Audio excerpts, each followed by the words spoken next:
Hello friends, I welcome all of you to my channel bank Nifty tomorrow. दोस्तों, I am certified in equity and derivatives. मैंने आपके सामने Nifty bank spot का weekly time frame का chart यहाँ पर display किया हुआ है। ठीक है, तो चलिए देखते हैं कि लास्ट वीक में हमारा व्यू क्या था, इस वीक में एग्जैक्टली किया क्या है मार्केट ने, और आने वाले वीक में बैंक निफ्टी किस तरीके से परफॉर्म कर सकती है। ठीक है, तो ये एक डबल टॉप का स्ट्रक्चर डिस्कस किया था। देन यहाँ पे ये डोजी ग्रेवस्टोन डोजी वगैरह जो भी आप बोलना चाहो इसको, but basically it was a negative sign. उसके बाद ये यहाँ पे क्या हुआ, मार्केट ने नीचे जाने की कोशिश की है। ठीक है, तो लास्ट जो ट्रेडिंग सेशन हुआ उसमें जितनी रिकवरी आ गई ना, बिकॉज ऑफ दैट रिकवरी ये वीकली कैंडल जो है वो आपको हैमर की तरह दिखाई दे रही है।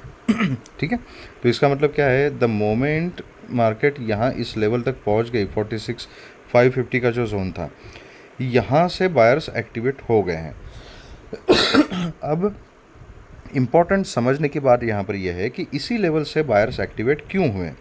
तो अगर आप देखोगे, मैं थोड़ा जूम आउट करके दिखाता हूँ, ये देखिएगा, यहाँ से अगर आप ट्रेंड लाइन ड्रॉ करोगे ना, तो इस ट्रेंड लाइन का मार्केट यहाँ पे रिस्पेक्ट कर रही है। ठीक है, forget about that long term trend line, सिर्फ यही रिसेंट पास्ट का जो पैटर्न यहाँ पे बन चुका है। तो यहाँ से एक ट्रेंड लाइन अगर आप मार्क करोगे ना नीचे से, तो इस ट्रेंड लाइन की मार्केट रिस्पेक्ट कर रही है। ठीक है, एंड बिकॉज ऑफ दैट जैसे ही इस ट्रेंडिंग सपोर्ट के आसपास प्राइस आ गया, यहाँ बायर्स एक्टिवेट हो गए। अब इम्पॉर्टेंट क्या है, तो प्राइमरी ट्रेंड मार्केट का जो है that is in up trend, बीच बीच में करेक्शंस तो आते रहेंगे। ठीक है, नाउ ये एक मैंने कुछ दिन पहले, आपको याद होगा, मैंने एक लॉन्ग टर्म एक चैनल यहाँ पे ड्रॉ किया था, थोड़ा सा नीचे से एक ऐसी लाइन एंड ऊपर से इस टाइप की लाइन। तो ये नैरो होते हुए जा रहा है अभी।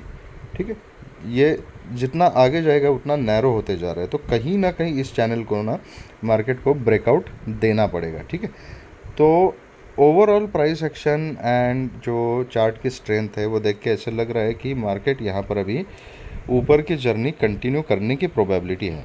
लेकिन अब उसके लिए इम्पोर्टेंट क्या है कि इस कैंडल के ऊपर मार्केट का प्राइस जाना चाहिए। तो इसमें फर्स्ट लेवल कौन सी आती है, ये 48,050 का जो जोन है वो, एंड उसके बाद फिर जो आता है वो 48,250 का जो जोन है, 230-250 का जोन।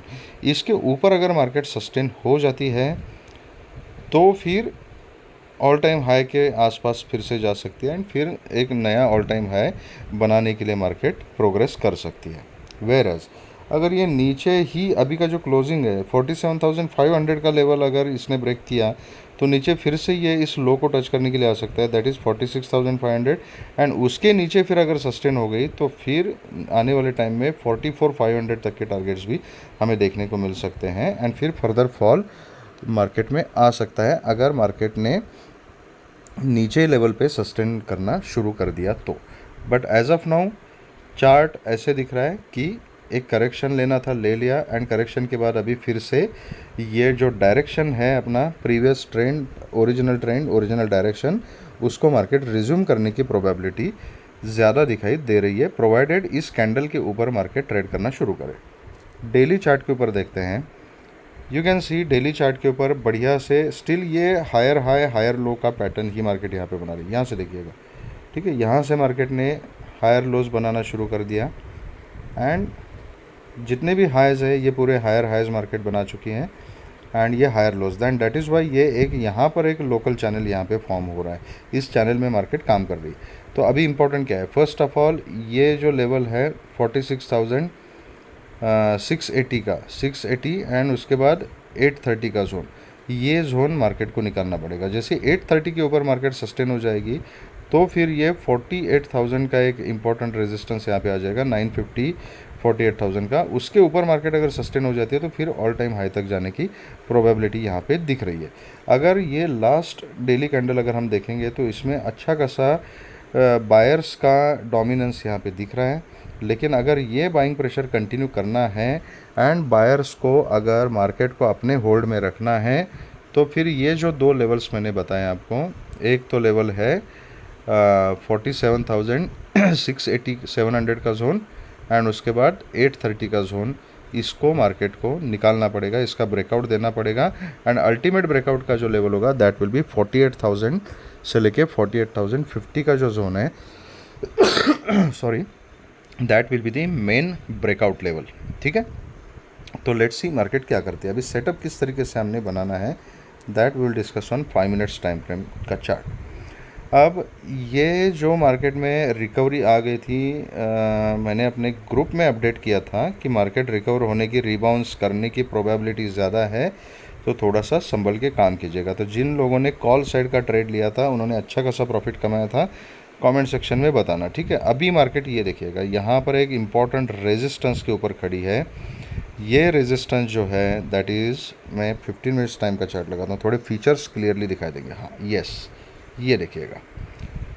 अब ये इम्पॉर्टेंट रेजिस्टेंस जो जोन मैं बता रहा था, ठीक है, 680 700 का, मतलब 730 पकड़ लीजिए, 680 से 730 का जोन दिस इज़, या 750 सेफर साइड पे 750 पकड़ लीजिए, बिकॉज 750 के जोन पे यहाँ पे एक PDC previous to previous day का क्लोजिंग भी है, तो it is a important zone. यहाँ से एक रिजेक्शन आया था, इसको हम निगेट नहीं कर सकते। ठीक है, तो ये 730 750 का जोन जो है that is very important resistance. अगर इसके ऊपर मार्केट निकल जाती है तो फिर ये जो लेवल आएगा यहाँ पे, ये 48,000 से लेके 4870 तक का जो जोन है, ये इम्पॉर्टेंट जोन रहेगा रेजिस्टेंस के तौर पे। तो पहले तो इसको ये 750 800 इसको निकालना पड़ेगा, उसके बाद ये फिर 48,050 70 का जो जोन है इसको निकालना पड़ेगा, फिर जाके 48,500 तक मार्केट आने वाले टाइम में जाते हुए दिख सकती है। अगर ये दोनों जोन कल के कल ही निकाल दिया मार्केट ने, तो फिर ये गैप फिलअप करने के लिए 48,480 500 के आसपास मार्केट कल के कल ही पहुंच सकती है। लेकिन उसके लिए कंडीशन ये है कि ये दो लेवल्स निकालने पड़ेंगे मार्केट को। तो दो लेवल इंपॉर्टेंट कौन से निकलते हैं, 800 का जोन एंड 48,000 का जोन। ठीक है, 50-70 पॉइंट्स का जोन बैंक निफ्टी बनाती है, तो उसमें हम कुछ नहीं कर सकते, उतना जोन आपको कैटर फॉर करना पड़ेगा एंड उस लेवल पे केयरफुली डिसीजन लेना पड़ेगा। ठीक है, तो 730 है, 800 भी इम्पॉर्टेंट है, तो ये एग्जैक्टली है क्या, तो ये पूरा रेजिस्टेंस जोन है। तो बैंक निफ्टी के लिए 50-70 पॉइंट कोई बड़ी बात नहीं, इतना बड़ा जोन बनता है। तो अकॉर्डिंगली ये दो लेवल्स याद रखिए। नीचे की तरफ क्या है, नीचे अगर आना शुरू कर दिया बैंक निफ्टी ने, पुट का ट्रेड 47,300 के नीचे अगर मार्केट निकलती है तभी मैं पुट के बारे में सोचूंगा। 47,380 400 का जोन ये अभी इंपॉर्टेंट सपोर्ट है। अगर 380 के नीचे अगर मार्केट निकलती है, चाहे वो गैप डाउन खुल के निकले, फ्लैट खुल के निकले, 380 के नीचे मैं पुट के बारे में सोचूंगा। और फिर से अगर ऐसा हो जाता है तो 47,000 एंड 800 तक के टारगेट्स नीचे की तरफ हमें मिल सकते हैं। उससे के नीचे भी मार्केट जा सकते हैं और ये पूरा का पूरा रिकवरी भी ख़त्म कर सकती है, लेकिन उसके लिए शर्त यह है कि 47,380 के नीचे मार्केट को ट्रेड करना पड़ेगा। उसी एक कंडीशन में मैं पुट के बारे में सोचूंगा। अदरवाइज़ यहाँ से अगर मार्केट ऊपर ही ऊपर रहती है तो मैं पुट के बारे में बिल्कुल नहीं सोचूंगा। हाई प्रोबेबिलिटी है कि अगर इसके ऊपर मार्केट सस्टेन हो गई तो इसी पैटर्न में कंटिन्यू ऊपर की तरफ जा सकती है। ठीक है, ओके। तो सेम है, चाहे गैप अप खुले, फ्लैट खुले, गैप डाउन खुले, सेम ही सिनेरियो रहेंगे। पुट की पोजीशन सिर्फ 380 के नीचे, उसके अलावा मैं पुट के बारे में और कोई सेटअप नहीं देख रहा हूँ। So this is about bank Nifty. अब देखते हैं कि निफ्टी में किस तरीके से यहाँ पे काम करना है, निफ्टी का वीकली चार्ट क्या कह रहा है हमें। सेम है, निफ्टी ने भी अगर ये यहाँ पर यहाँ से लेके इस स्विंग से लेके अगर आप एक ट्रेंड लाइन पकड़ोगे तो ये थोड़ा सा एक ऐसे पैरेलल, थोड़ी सी एक चैनल में चल रही है, पैरेलल तो बोलूँगा नहीं, लेकिन एक चैनल में थोड़ा सा निफ्टी काम कर रही है। यहाँ पर जैसे ही ये स्विंग लो के नीचे आ गया, यहाँ से बाइंग प्रेशर हमें दिखाई दे रहा है, तो मतलब ये जो ट्रेंड लाइन बन रही है ना नीचे से, इसकी रिस्पेक्ट निफ्टी कर रही है। ठीक है, अब आगे क्या हो सकता है, सेम कहानी है वीकली चार्ट के ऊपर जो बैंक निफ्टी में मैंने बताई कि इस कैंडल के ऊपर इसको सस्टेन करना पड़ेगा, तब जाके ये ऑल टाइम हाई तक जा सकती है। एंड ऑल टाइम हाई को अगर ब्रेक कर दिया तो ये फिर चैनल का ब्रेकआउट हो जाएगा एंड ऊपर एक नया ऑल टाइम हाई हमें देखने को मिल सकता है। ठीक है, डेली टाइम फ्रेम देखते हैं। डेली टाइम फ्रेम के ऊपर एग्जैक्टली सेम, अभी निफ्टी और बैंक निफ्टी का चार्ट जो है काफ़ी सिंक में है। ठीक है, तो सेम कंडीशन है यहाँ पर भी, प्रीवियस स्विंग लो के आसपास जैसे ही प्राइस आ गई यहाँ से बायर्स एक्टिवेट हो गए। तो बेसिकली ये जो डोजी कैंडल है ना, ये डोजी कैंडल का लेवल याद रखना है दिस इज़ 21,700 का जोन। 700 के जोन के नीचे ही एक्चुअली बहुत ज़्यादा सेलिंग प्रेशर यहाँ पे डेवलप हो सकता है। अभी एज ऑफ नाउ बायर्स ने मार्केट पे कब्ज़ा किया है, लेकिन इस कैंडल के हाई के ऊपर मतलब ये लेवल कौन सा है, 22,180 के ऊपर एक तो मार्केट को सस्टेन होना पड़ेगा, एंड उसके बाद जो लेवल आएगा इम्पॉर्टेंट, दैट इज़ 22,210।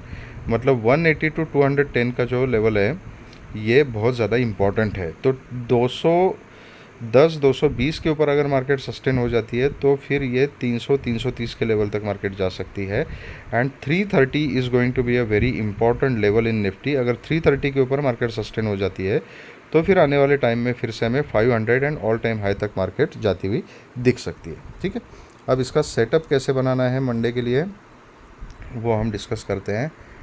5 मिनट्स, इसमें भी 15 मिनट्स में चलते हैं सो दैट फीचर्स दिखाई दे। ओके, तो ये देखिए 200 का लेवल मैंने बोला था आपको, ये इतना रेजिस्टेंस है, यहाँ पे इतनी देर से प्राइस को होल्ड किया है, एंड फिर इसके नीचे सेलिंग प्रेशर आ गया, यहाँ से ये जोन शुरू हो रहा है। ठीक है, यहाँ पर इसी जोन में रिजेक्शन, यहाँ पर इसी जोन में प्राइस ने होल्ड किया है। तो अभी इम्पोर्टेंट लेवल कौन सा है, 22,200 220 का जो जोन है ये इम्पोर्टेंट है, 210 पकड़ लीजिएगा। ठीक है, तो अगर 22,210 के ऊपर अगर प्राइस निकलता है, जो रिस्की ट्रेडर्स है 180 के ऊपर कॉल के बारे में सोच सकते हैं, लेकिन याद रखिएगा 210 का जो जोन है ये इंपॉर्टेंट रेजिस्टेंस है। तो सेफ ट्रेडर जो है वो 22,210 के ऊपर कॉल के बारे में सोच सकते हैं।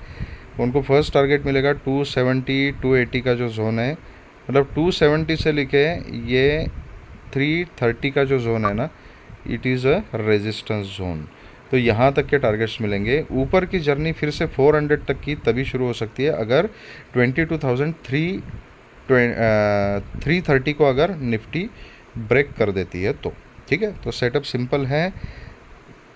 210 के ऊपर मैं कॉल के बारे में सोचूंगा, चाहे फ्लैट खुल के ब्रेक करे, चाहे गैप अप खुले, या उसके ऊपर भी गैप अप खुले तो पुल बैक का वेट कर सकता हूँ। सपोर्ट कंफर्म होने के बाद I will think about long position, but 210 के ऊपर मैं सिर्फ लॉन्ग पोजीशन के बारे में सोचूंगा। अगर शॉर्ट पोजीशन लेनी है तो this is a important level, that is 22,080 का लेवल।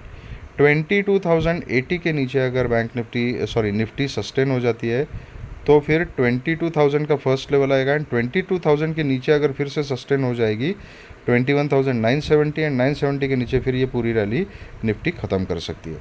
तो 22,080 के नीचे ही मैं पुट के बारे में सोचूंगा। जब तक मार्केट इसके ऊपर है मैं कॉल की अपॉर्चुनिटी देखूंगा। ठीक है, बाकी टारगेट्स जो मैंने बताया वो टारगेट सेम है। सही सेटअप के हिसाब से काम करेंगे तो मार्केट कुछ ना कुछ प्रॉफिट ज़रूर देगी। अगर आपको ये वीडियो पसंद आया है तो please hit the like button, subscribe the channel and share the video with the maximum people. कुछ सजेशंस है, सुझाव है, कुछ ओपिनियंस है तो आप मुझे कॉमेंट सेक्शन में बता सकते हो। Thank you very much friends and all the very best.